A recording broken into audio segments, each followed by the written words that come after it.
should Sam Hartman be considered one of the best quarterbacks in the country? Because he was pretty much flawless in the game after not having that good of a game the game before. We had said that it was going to be a close game. We said it was going to be closer than what people thought on Saturday. Fishing agreed with us. I know you guys really wanted to pick Wake Forest, but you stuck by your pick with Clemson. Yeah. How scary was it there at the end for you that they almost won? Again, it was a picking Clemson was like, that was what my head was telling me. My heart really wanted to go with Wake Forest again, especially with it being, again, at the noon game. For whatever reason, that's the worst time to play Wake Forest. I tried to tell you. Yeah, I know.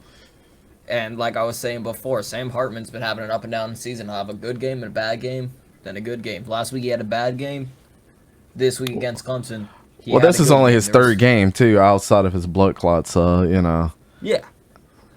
But I mean, even then, it was just like it was just a roller coaster. And then also just there were some throws that he could have made, which probably would have changed it. But I mean, it was a very good game to watch. Yeah. And I don't think Wake Forest fans need to be holding their head. Straight up. They don't need to be holding their head whatsoever. Sam Hartman put up 6 touchdowns in the game. DJ Uiagalelei put up 5 of them things. Will Shipley was Will Shipley. Right, the X Factor.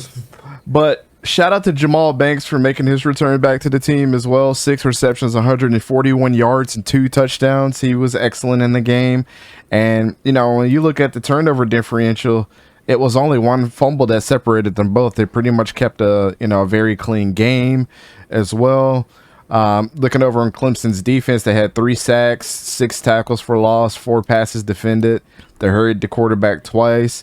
You look over at Wake Forest, damn near almost identical. 2 sacks, 6 tackles for loss, 6 passes defended, and they hurried DJ Uiagalelei 8 times. Shout out to those guys, man. I mean, again, Wake Forest has one of the smallest stadiums, and I've been there, and I've worked there, and I know that team very, very well from living there.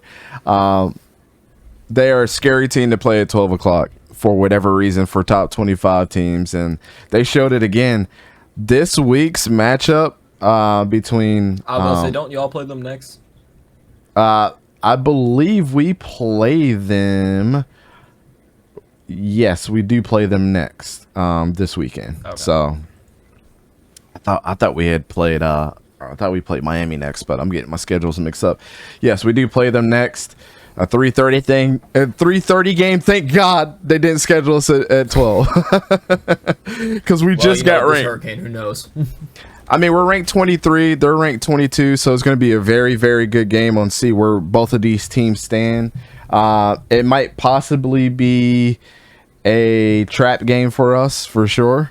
And I know Clemson, they got another tough matchup coming up against number 10 North Carolina State, which we're going to get into, but not as of right now. So any final thoughts on this game, man? Should Sam Hartman be considered one of the best quarterbacks in the country? Because he was pretty much flawless in the game after not having that good of a game the game before. Or is the jury still out? I would say the jury's still out because exactly what you said. He did not have a good game before, and I get quarterbacks are not going to have a perfect game every week, but you can't also be considered one of the best if you're going to keep having an up and down season. Up and down season. Yep. So, jury's still out. I would need to wait a couple of weeks, but he is very good. He just needs to be consistent. So I just did want to get into the standings for the ACC right now. On the Atlantic side, of course, Clemson, Florida State, and Syracuse round out 1, 2, and 3 tied for first, respectively. In the Atlantic side, they have not lost. Overall, they're 4-0. All 3 of those schools. NC State is 4-0, but they have not played a conference game until this weekend coming up. So that's going to be very interesting. As for the Coastal, they're not looking too hot. Virginia Tech is leading the conference with a 1-0 victory. None of those teams have played each other outside of Virginia and Georgia Tech, and they're 0-1 in the conference. And then you have Virginia Tech, who's number 1 at 2-2 overall. Duke just recently lost. North Carolina at 3-1 as well. Pittsburgh at 3-1 as well. Miami just lost.